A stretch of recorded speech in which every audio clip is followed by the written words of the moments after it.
And I woke up and I thought to myself, hang on a minute, just because I don't need the social interaction, I might be able to, make new friends, meet new people, and honestly, Donna, it was the best thing I ever did walking through that door. It was the best thing I ever did. I was made so welcome by Val, Dave, and it was the first time I was in there, a bit like a rabbit in the headlights. I didn't know anybody. Yeah. And but I loved it. I absolutely love it and still do. It was like, I thought, it's really, really friendly. It was really, really good. I mean, obviously, it was way back. Obviously, it was 2018. I think this would be second year, something like that, with going to it, because I did obviously all the last year and the year before. Yeah, so yeah, it was second full year.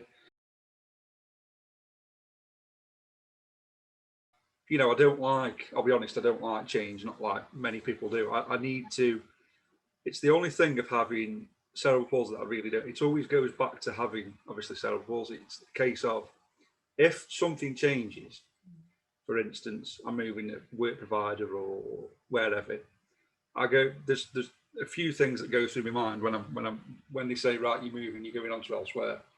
Can I get in the building? Do they understand my condition? And do they know about it? So I was like, hang on a minute, maybe, because I was reading up about the social hub that Jason and Chris had said, go into it, you'll love it, you'll get on with it really well. Knowing, how can I say, basically them knowing me, they said you'll fit in really well. And I just thought, I don't know what it was. I can remember doing it. I just literally woke up and I thought, Ash, what are you doing? You're going to miss an opportunity that could, lead to somewhere, and ultimately it has by me becoming a volunteer for the social hub. So I was a participant of the social hub before becoming a volunteer.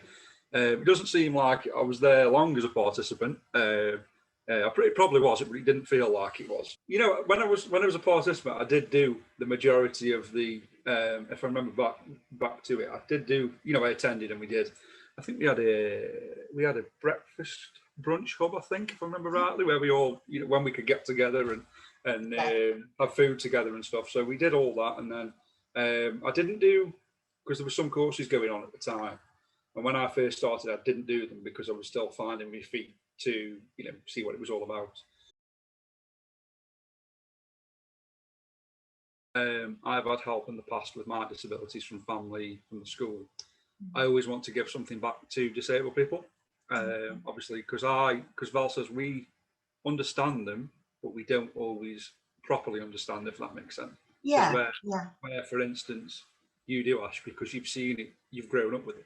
Yeah. So I started to volunteer at Newcastle. So pretty much all of the hubs that we do, I'm pretty much there. And that's pretty good. There isn't one that I don't actually do, but Val always says to me, he says, you've got to let us know if it ever gets too much. They've always said, let us know if it gets too much. And obviously it is busy. It is really busy, but I wouldn't have it any other way.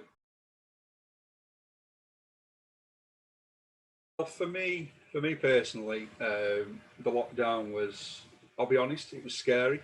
We got together, Val and all the other volunteers and Dave, we got together and said, right, what are we going to do?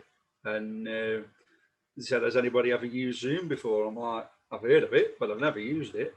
Once we got used to it, and believe you me, it did take a long time. I was okay because I'm pretty tech savvy. I'm, not too bad, but some of the participants have got issues. They don't like to, be seen at their house. That's their own, which I totally respect and understand. It's their home, house, isn't it? But everybody moving forward, it was difficult. I'll be honest. It was blooming hard to get everybody just do the drop-in session. I'm going to be doing it. I'll switch them on. It doesn't take 5 seconds. And if it goes wrong, it goes wrong. Like today for us, it's gone wrong. It does happen. And I said, you said, try it. And a lot of people at first didn't take to it. It's a general chat about because what we were finding with, even though the evening up, because I do the evening up as well, but I'll get to that in a minute. Yeah. Even though we were finding the evening up was great and the evening ups are good, when you come to the end of the week, say for instance on a Friday, the last evening hubs, finishes about 7:30, 7:45 on Friday night. For some of the participants that are really lonely, they're suffering from depression, which a lot of them do. They say, right, Ash, I've not spoke to anybody from Friday night to Monday afternoon when the main hub is on a Monday afternoon. We do it for about an hour on a Saturday evening, just making sure everybody's there. And we say, if we don't hear off you, everything's no news is good news, effectively. Yeah, absolutely. But yeah, we get the few numbers in at the weekends, and it's just nice. Hey, how are you doing? And that, and then we do the evening ups, Monday to Friday, 6:30 till 7:30.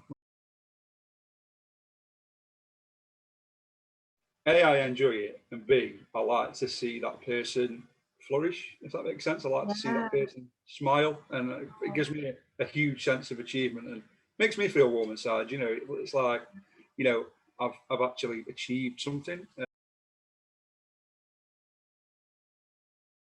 Yeah, 100%. Volendale are never too far away. I can always rely on them. When I finish the hubs, sometimes I take it with me.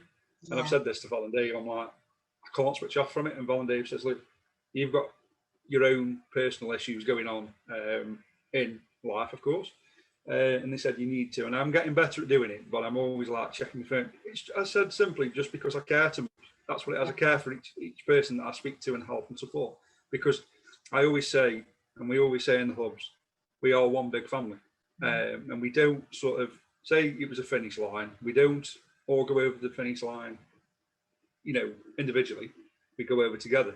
And it's always stuck with me, that as it always has stuck with me, that basically, no matter how bad or terrible the times are going to be, somebody's always there for you. Because we did it over Christmas as well. We did it over the festive period because Val and Dave and ourselves as volunteers thought it was really important, because obviously Christmas is a sad time. It was sad for me last year, of course it was. But a lot of people have lost loved ones over Christmas. So we said, right, we're going to do a hub on Christmas Day, and we did. I did it Christmas morning before I did my festivities. I mean, I know we couldn't do a lot with the current restrictions, but what we did, I said, right, the hubs first. I'll do that first because it's so important. People want it, and it was nice. The festivities for the hubs were fantastic. There was something for everybody, and it was just a case of, I thought it was brilliant. I thought it was fantastic. I enjoyed doing it, and they said, yeah, great. And we just carried it on through, because we did a session with, I think it was Wolverhampton and Stafford, it might have been, for coping with Christmas. We did it. We all joined together, and they said, are you doing it over Christmas? I said, too right, we're doing it over Christmas. I said, why wouldn't we stop it doing it over Christmas? I said, if anything, the participants need it even more over Christmas because of the time of year. And Val said, are we sure? Do you want to? I said, yeah. I said, the Monday after Christmas, I said, the evening hubs will start at 6:30 Monday to Friday. I'll do it. And she said, oh, thank you very much. I said, yeah, because I enjoy it. That's why. I know I keep going back to it. It's just pure. It's okay. It's nice to hear. It's just pure enjoyment. Growing up was difficult because people, they stared and like, why is he different than anybody else? But to me, having a disability doesn't make you different. It just makes you who you are. I mean, Job Centre have asked me this question a few times. He said, Ash, in an ideal world, I said, to be honest, I don't like the term ideal world because we don't live in one. I don't think it's realistic. I don't think it is. And they said, okay, then, if you didn't have your disability, do you think you'd be in employment? I said, well, I can't answer that question because I'm never not going to have it. Basically, echoing again what I've said, everybody, basically somebody's always looking out for you. Do you know what I mean? No matter whether it's virtually, face-to-face, on the WhatsApp groups that we've set up. If you're having a bad day, somebody is always, doesn't matter if it's a volunteer, if it's another participant, somebody is always looking out for you.